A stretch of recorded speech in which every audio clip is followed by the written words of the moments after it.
ನಮಸ್ಕಾರ. ಚೈತ್ರ ಮಾಡುವ ನಮಸ್ಕಾರ. ಬೆಳಗು ಜಾವ ಪದ್ಯವನ್ನು ನಾವು ಇಲ್ಲಿ ತಿಳಿತಾ ಹೋಗೋಣ. ಮೊದಲಿಗೆ ನಾವು ಕೃತಿಕಾರರ ಪರಿಚಯವನ್ನು ನೋಡೋಣ. ಮೊದಲು ಇಲ್ಲಿ ಕೃತಿಕಾರರ ಪರಿಚಯ.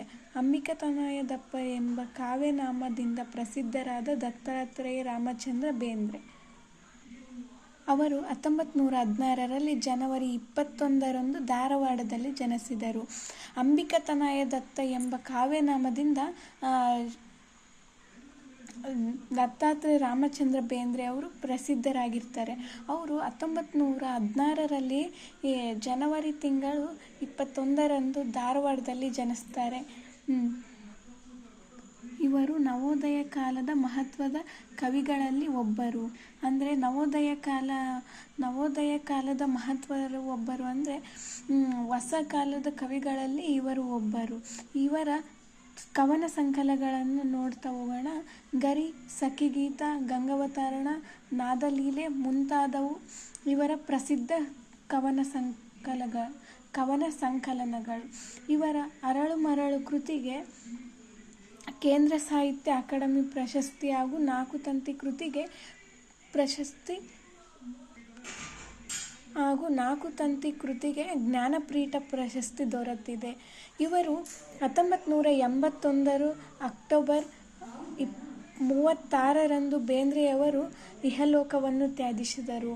ಅಂದರೆ ಬೇಂದ್ರೆಯವರು 1981ರಂದು ಅಕ್ಟೋಬರ್ 26ರಂದು ಬೇಂದ್ರೆಯವರು ಮರಣವನ್ನು ಹೊಂದುತ್ತಾರೆ.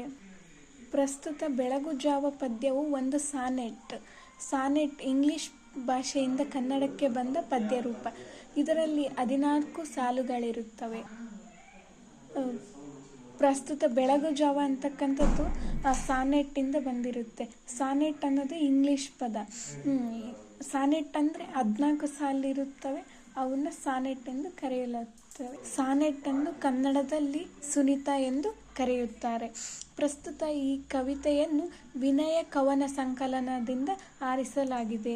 ಬೆಳಗು ಜಾವ ಪದ್ಯವನ್ನು ವಿನಯ ಕವನ ಸಂಕಲನದಿಂದ ಆರಿಸಲಾಗಿದೆ. ಈಗ ನಾವು ಬೆಳಗು ಜಾವ ಪದ್ಯ ಪಾಠ ಪ್ರವೇಶವನ್ನು ನೋಡೋಣ. ಹೊಸಗನ್ನಡ ಸಾಹಿತ್ಯದ ಇತಿಹಾಸದಲ್ಲಿ ನವೋದಯ ಕಾಲದ ಸಾಹಿತ್ಯವೇ ತನ್ನದೇ ಆದ ವೈಶಿಷ್ಟ್ಯಗಳಿಂದ ಕೂಡಿದೆ. ಹೊಸಗನ್ನಡ ಸಾಹಿತ್ಯ ಇತಿಹಾಸದಲ್ಲಿ ನವೋದಯ ಕಾಲದ ಸಾಹಿತ್ಯ ತನ್ನದೇ ಆದ ವೈಶಿಷ್ಟ್ಯಗಳನ್ನು ಕೂಡಿದೆ. ಅಂದರೆ ಈ ನವೋದಯ ಕಾಲ ಹೊಸಗನ್ನಡದ ಇತಿಹಾಸದಲ್ಲಿ ಹೊಸ ಕಾಲದ ಸಾಹಿತ್ಯ ತನ್ನದೇ ವೈಶಿಷ್ಟ್ಯಗಳಿಂದ ಕೂಡಿರುತ್ತದೆ. ಈ ಕಾಲದಲ್ಲಿ ಮಹತ್ವದ ಕವಿಗಳಲ್ಲಿ ಬೇಂದ್ರೆಯವರು ಒಬ್ಬರು. ಈ ಹೊಸ ಕಾಲದಲ್ಲಿ ಮಹತ್ವದ ಕವಿಗಳಲ್ಲಿ ಬೇಂದ್ರೆಯವರು ಸಹ ಒಬ್ಬರಾಗಿರುತ್ತಾರೆ. ಬೇಂದ್ರೆಯವರ ಭಾವಗೀತೆಗಳು ಸಮಗ್ರ ಬದುಕಿನ ಭಂಡಾರವಾಗಿದೆ. ಬೇಂದ್ರೆಯವರ ಭಾವಗೀತೆಗಳು ಬದುಕಿನ ಭಂಡಾರವಾಗಿವೆ. ಇವರ ಕಾವ್ಯಗಳಲ್ಲಿ ಪ್ರಕೃತಿ ವರ್ಣನೆ ಕೇವಲ ವರ್ಣನೆಯಲ್ಲ, ಅದು ಬದುಕಿನೊಂದಿಗೆ ಮಿಳಿತವಾಗಿರುವ ಚೈತನ್ಯ ಶಕ್ತಿಯಾಗಿದೆ. ಈ ಹಿನ್ನೆಲೆಯಲ್ಲಿ ಬೆಳಗು ಜಾವ ಕವನ ಮಹತ್ವವಾಗಿದೆ. ಇಲ್ಲಿ ಕವಿಯವರು ಪ್ರಕೃತಿ ವರ್ಣನೆ ಕೇವಲ ವರ್ಣನೆಯಲ್ಲ, ಅದು ಬದುಕಿನೊಂದಿಗೆ ಚೈತನ್ಯದಿಂದ ಶಕ್ತಿಯಾಗಿ ಹಿನ್ನೆಲೆ ಆಗಿರತಕ್ಕಂಥ ಬೆಳಗು ಜಾವ ಕವನ ಮಹತ್ವವಾಗಿದೆ. ಬೆಳಗು ಜಾವ ಕವನವು ದಿನದ ಬೆಳಗನ್ನು ವರ್ಣಿಸುವ ಪದ್ಯ. ಇಲ್ಲಿ ಬೆಳಕನ್ನು ಮನ್ಮಥ ಮತ್ತು ಬೇಟೆಗಾರನಿಗೆ ಹೋಲಿಸಲಾಗಿದೆ. ಬೆಳಗು ಜಾವ ಕವನವು ಬೆಳಗಿನ ದಿನ ಹೇಗಿರುತ್ತೆ ಅಂತಕ್ಕಂಥದ್ದು ಇಲ್ಲಿ ಬೆಳಕನ್ನು ವರ್ಣಿಸುತ್ತಿದ್ದಾರೆ. ಇಲ್ಲಿ ಬೆಳಕು ಅಂದರೆ ಮನ್ಮಥ ಮತ್ತು ಬೇಟೆಗಾರನಿಗೆ ಹೋಲಿಸುತ್ತಿದ್ದಾರೆ. ಪಾತ್ರಕಾಲದ ನಿದ್ದೆ ಮಾಡುವ ತಮಾಸಿಗಳಾದ ಚೈತನ್ಯವುಳ್ಳ ಸಾತ್ವಿಕರಾಗಿ ಕಾರ್ಯತಪ್ತರಾಗಿ ಬದುಕಬೇಕೆಂದು ಕವಿ ಕರೆ ನೀಡಿದ್ದಾರೆ. ಪಾತ್ರ ಕಾಲದಲ್ಲಿ ಶುಭಮುಹೂರ್ತ ಬ್ರಾಹ್ಮಣ ಮುಹೂರ್ತ ಇರುವ ನಿದ್ದೆ ಮಾಡುವ ಸಮಯದಲ್ಲಿ ನಿದ್ದೆ ಮಾಡುವ ತಮಾಸಿಗಳಾಗದೆ ಚೈತನ್ಯವುಳ್ಳ ಹೊಸತನ ಸಾತ್ವಿಕರಾಗಿ ಕಾರ್ಯತಪ್ತರಾಗಿ ಬದುಕಬೇಕೆಂದು ಕವಿ ಇಲ್ಲಿ ಕರೆ ನೀಡಿದ್ದಾರೆ. ಯೌವನ ಸುಗ್ಗಿ ಜೀವನದಲ್ಲಿ ಒಮ್ಮೆ ಮಾತ್ರ ಬರುವಂಥದ್ದು. ಆದುದರಿಂದ ಸದುಪಯೋಗ ಮಾಡಿಕೊಳ್ಳಬೇಕು ಎಂಬ ಆಶಯವನ್ನು ಕವಿ ಇಲ್ಲಿ ವ್ಯಕ್ತಪಡಿಸುತ್ತಾರೆ. ಯೌವನ ಸುಗ್ಗಿ ಜೀವನದಲ್ಲಿ ಒಮ್ಮೆ ಮಾತ್ರ ಬರ್ತಕ್ಕಂಥದ್ದು. ನಾವು ಕಳೆದಿರುವ ಕ್ಷಣ ಮರಳಿ ತರೋಕ್ಕಾಗೋದಿಲ್ಲ, ಬೇಕೆಂದರೂ ಕೆಳೆ ಸಿಗೋದಿಲ್ಲ.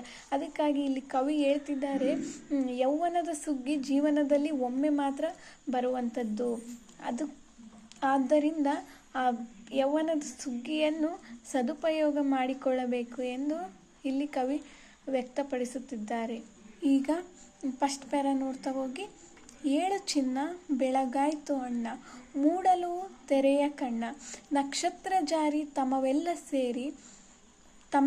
ಸೋರಿ, ಮಿಗಿಲಿಹುದು ಬಾಣ ಬಣ್ಣ, ಜೇನುಣ್ಣದ ಎದೆಗೆ ಹೂಬಾಣ ಹೂಡಿ ಜಮ್ಮೆಂದು ಬಿಟ್ಟ ಮಾರ, ಗುಡಿಗೋಪುರಕ್ಕೂ ಬಲೆ ಬೀಸಿ ಬಂದಾಗೋ ಬೆಳಕು ಬೇಟೆಗಾರ.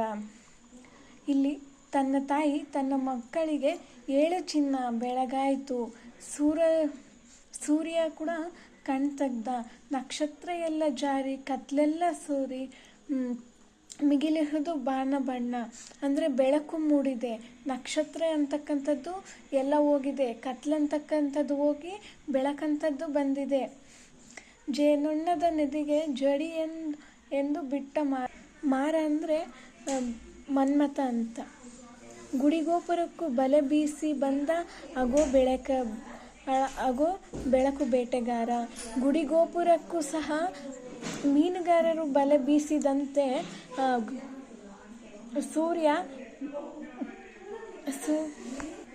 ಬೆಳಕು ಬೇಟೆಗಾರ ಎಂಬ ಸೂರ್ಯ ಬಂದಿದ್ದಾನೆ, ಇನ್ನೂ ಮಲಗಿದ್ದೀರಿ ಎದ್ದೇಳ್ರಿ ಅಂತ ಹೇಳ್ತಿದ್ದಾರೆ.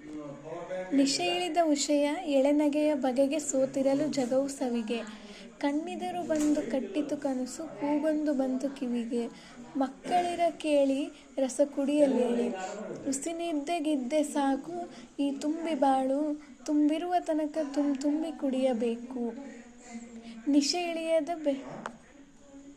ನಿಶೆ ಅಂದರೆ ರಾತ್ರಿ ಕಳೆದು ಬೆಳಗಾಯಿತು, ಈ ಜೀವನದ ಸವಿ ಜಗವು ಸವಿಬೇಕು. ಕಣ್ಣಿದರು ಬಂದು ಕಟ್ಟಿತು ಕನಸು, ನಾವು ಮಕ್ಕಂಡಾಗೆ ಕನಸು ಕಾಣ್ತೀವಲ್ಲ ಅದು ಕನಸಲ್ಲ, ನಿಮ್ಮ ಕನಸನ್ನು ಎದ್ದು ಕಟ್ಕೊಳ್ಳಿ ಅಂತ ಹೇಳ್ತಿದ್ದಾರೆ. ಕೂಗೊಂದು ಬಂತು ಕಿವಿಗೆ, ಮಕ್ಕಳು ಕೇಳಿ, ಈ ಜೀವನವೆಂಬ ರಸವನ್ನು ಕುಡಿಯಲೇಳಿ, ಉಸಿನಿದ್ದೆಗಿದ್ದೆ ಸಾಕು, ಅರ್ಧ ನಿದ್ದೆ ಒಂದು ಮಾಡುವುದನ್ನು ಬಿಡಿ, ಈ ತುಂಬಿ ಬಾಳು ತುಂಬಿರುವ ತನಕ ತುಂಬಿ ಕುಡಿಯಬೇಕು. ಅಂದರೆ ನಮ್ಮ ಜೀವನ ಇರೋ ತನಕ ನಾವು ಜೀವನ ಸಂತೋಷದಿಂದ ಅರಿತು ಕುಡಿಯಬೇಕೆಂದು ಇಲ್ಲಿ ಕವಿ ಹೇಳ್ತಿದ್ದಾರೆ. ಯಾವಾಗ ಕೋಳಿ ಕೂಗಿಹುದು ಹೇಳಿ, ತಡವೇಕೆ ಪಾನ ಕೇಳಿ, ಮೊದಲಾಗಲೀಗ ಅಂಗಡಿಯ ಕದವ ಈ ಕ್ಷಣಕ್ಕೆ ತೆರೆಯ ಹೇಳಿ, ಜೀವನದ ನದಿಗೆ ಸೆಳವಿಹುದು ಮರಣ ಬಂದಿತು ಕ್ಷಣವು ಮರಳಿ, ಹೋದವರು ತಿರುಗಿ ಬಂದಾರೆ ಅವರು ಬರಲಿಕ್ಕೂ ಇಲ್ಲ ಮರಳಿ.